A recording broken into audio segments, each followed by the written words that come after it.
Welcome back to Coffee with the Authors. I'm Wendelin Van Draanen. I'm the author of 40 traditionally published books, and in this episode I'm going to kind of illustrate some opening lines that I hope will help kind of kickstart your thinking about the way that you start your stories.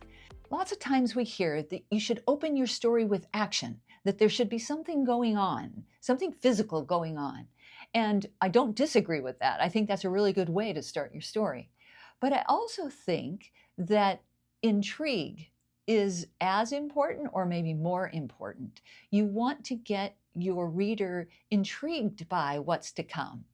And so rather than kind of describe different ways that you can use intrigue to start a story, I thought that it would be fun, and I hope you do too, to read the opening line from a few of my books. So I'm going to start with SHREDDERMAN, which is the first of a 4-book series for younger readers.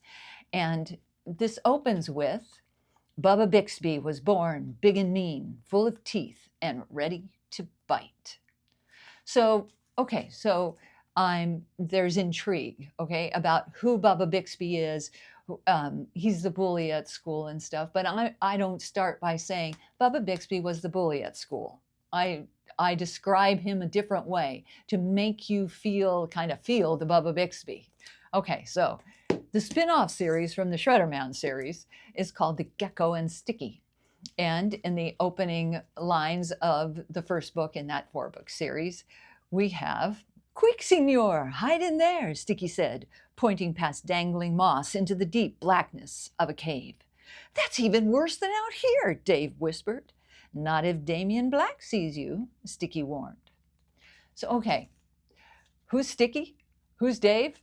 Who's Damien Black? I don't say Sticky is a kleptomaniacal talking gecko lizard.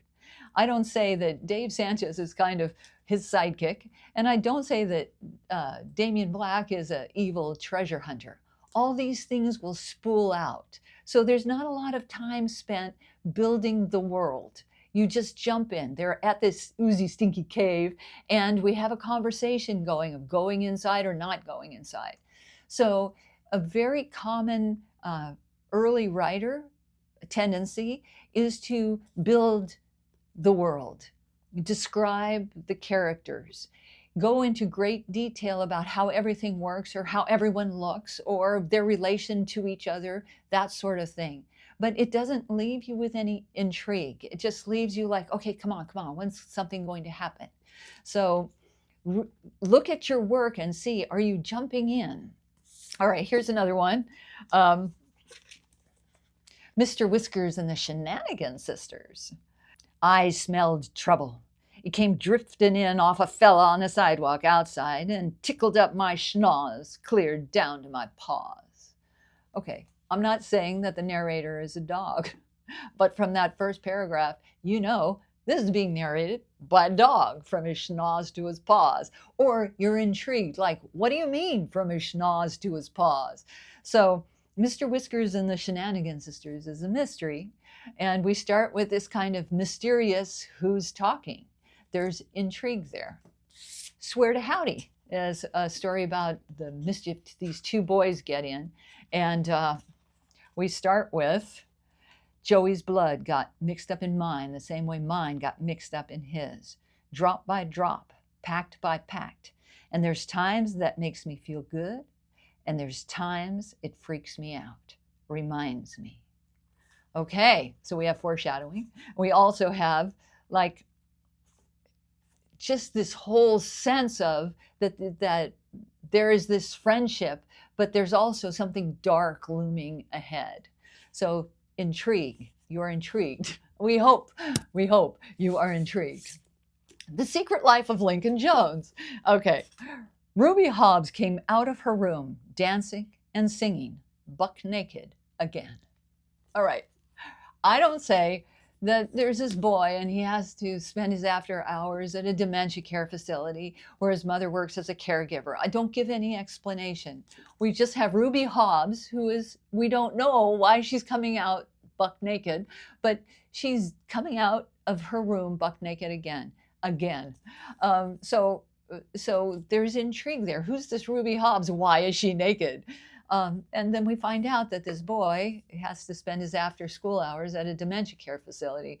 The story is about gaining compassion as a young person for people who are in that condition in their elder years, because they were all once sixth graders too.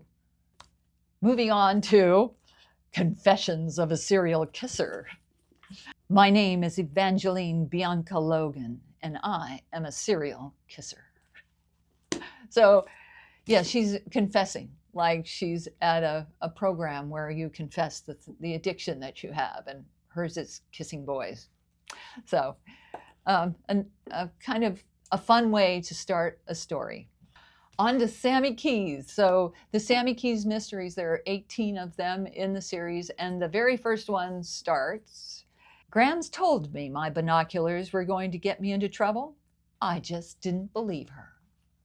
Okay, so what's going to happen? You know something's going to happen. You're setting the stage for something's going to happen, and it's going to involve these binoculars, and she is going to get in trouble. I don't explain that she lives illegally with her grandmother in a senior high-rise apartment building. I don't explain, set the stage. I don't talk about how she looks or what she's wearing. I just jump into the intrigue, which is something's going to happen. It's going to involve binoculars. Okay, another Sammy Keys. Sammy Keys and the Search for Snake Eyes. Here we begin with, I'm embarrassed to say that I didn't see it coming. She just passed off the bag and suddenly there I was, stuck. And even after I felt how heavy it was, I still didn't know what was in it. How was I supposed to know? I'd never touched one before, never even been that close to one before. But the minute I looked inside, I knew I was in trouble. Serious, heart-stopping trouble. Okay, so what's in the bag? We want to know what's in the bag. We are intrigued. So we continue to read. And we jump right into the action, right? Someone's passed something off to her. Okay, another Sammy Keys. Sammy Keys and the Art of Deception. Marissa says I'm a magnet for mayhem, that wherever I go, so goes trouble. Some friend, huh? But I do have to admit it's a little strange. I mean, how can you go someplace as boring as an art gallery and wind up attacking someone? Who knew art could be so dangerous? All right, do you want to know more? What happened at the art gallery? Sammy Keys and the Psycho Kitty Queen. I love this title. The book where Sammy turns 13 all over again. There are things in life you can predict, and then there's my mother. And I swear it's on account of her that things happened the way that they did. She just has that kind of cosmic power. What happened? So the last one I'm going to read, and it's a little bit longer, but bear with me because it's super fun, is Sammy Keys and the Power of Justice Jack. The city of Santa Martina has some odd ducks swimming in its waters. There's Madame Nashira, the fortune teller who lives at the Heavenly Hotel. There's the Elvis impersonator who works nights at Maynard's Market. There's the Psycho Kitty Queen, who used to be a beauty queen, but now she has like a gazillion cats and looks like a 90-year-old Barbie. We've also got a cockeyed taxidermist, a whole school of pro wrestling maniacs, Dusty Mike, who hangs out at the graveyard, and a 100-year-old lady who likes to walk her 200-pound pet pig. And that's not even taking into account all the bikers and gang guys and, oh, how could I forget? Heather Acosta. So really, I thought I'd seen it all. I thought this crazy town couldn't surprise me with anything new. And then I met Justice Jack. So, do you want to know who Justice Jack is? Yes, I do too. Justice Jack's a hoot. The point being of all this, maybe this will give you some ideas of ways to re-look at the first page or the first paragraph or the first line of the story you're writing. Because in this day and age, there is no patience really for taking a long time to get into something. You can build your world as you go. You can give your descriptions as you go. You don't have to put it all on the first page and feel like you're setting the stage. It's like setting a table. It's all fancy, but everybody is like, they're starving. They want the food. So Re-examine your early pages. Is it something that grips the reader? Is it something that grips you when you read it? Or do you feel like this is necessary for you to put forth to get the story down? If you feel like it's necessary, it probably isn't. There are other ways to weave it in later. And I hope that you'll have fun kind of revisiting your early pages to see ways that you can put intrigue in the story, that the reader will come to it and they'll want to know more. If you give them little breadcrumbs along the way, they'll keep picking them up. So, and that's your job, to get them through the story in a way that makes them want more of it.